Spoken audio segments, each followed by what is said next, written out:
Good evening and welcome to the 11th season of Oregon Lens, a showcase for the works of Northwest independent producers. I'm your host, Steve Amon. We have 4 very different stories for you tonight, so I want to remind you, you can find out more about the programs in this series by visiting our website. First up is Never Stop Moving, which is an uplifting look at Kevin Hansen and his work with wheelchair athletes.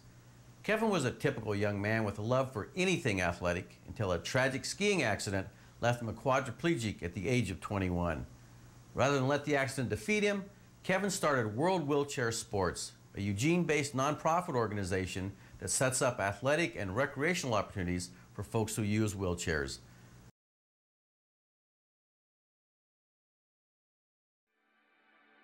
You're really going back. All right. Let's see. Grew up in Portland, Oregon. The sports I did in high school were diving, wrestling, track, and skiing.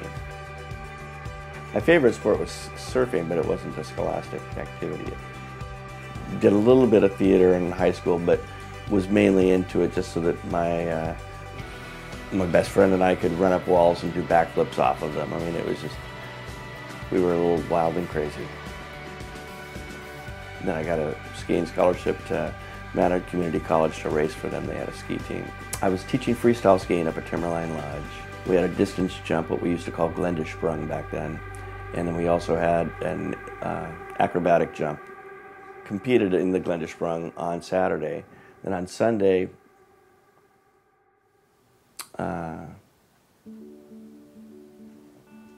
didn't pre-jump. Did a beautiful back swan dive right into the snow and in front of about, I don't know, 2,500, 3,000 people. My main concern was my wife and my family and how they were going to deal with it. And we were on our second honeymoon, actually. It had been a year. After an injury like that, you've got so much stuff you've got to deal with. And if you're a goal-oriented person, which I was and sort of am, what's next?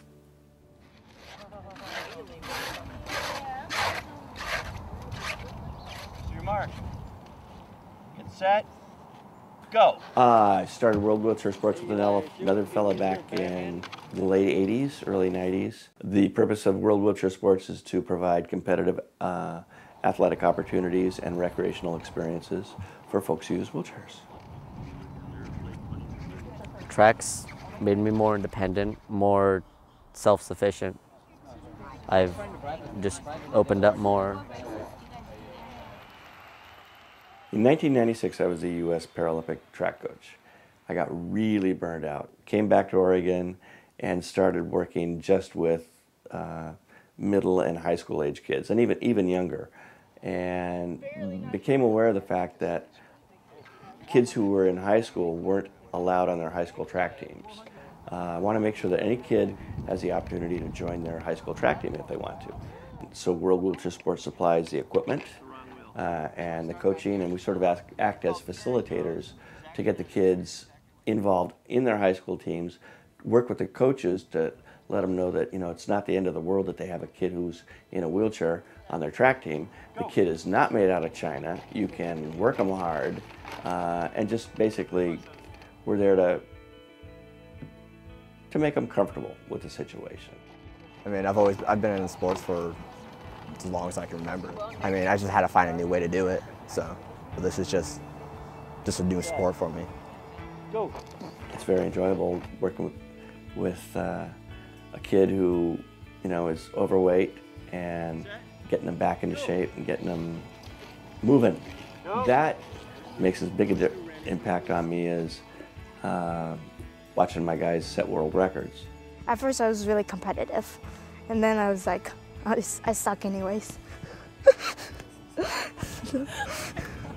Kanya was, at first when I first met her, I was really nervous. I was like, what if she's really good, which she was.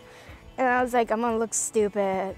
But then she turned out to be really nice, and then I was like, it doesn't really matter since we're doing it together, and so we're supporting each other.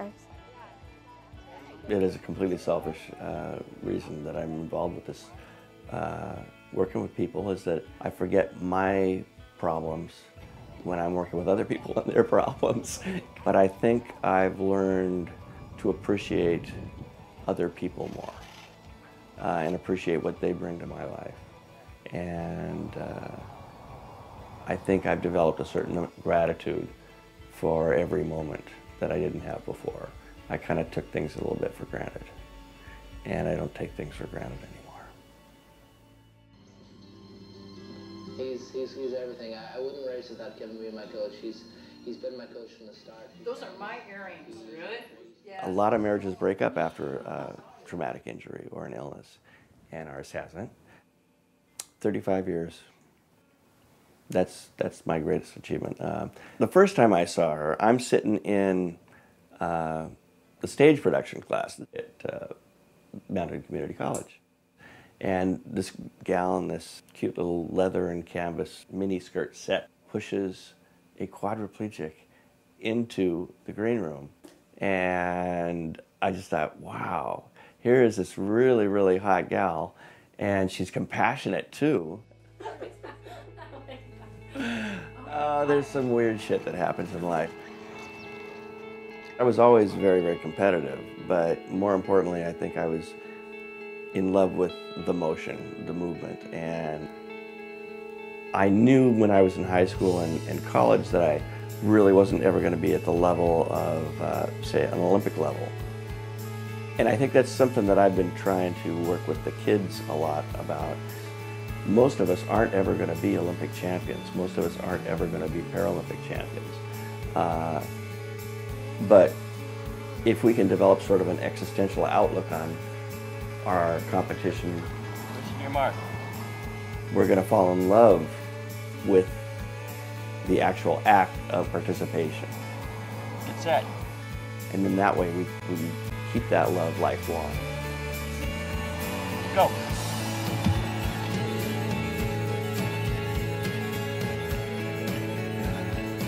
Moving is good, because if you're not moving, you're dead.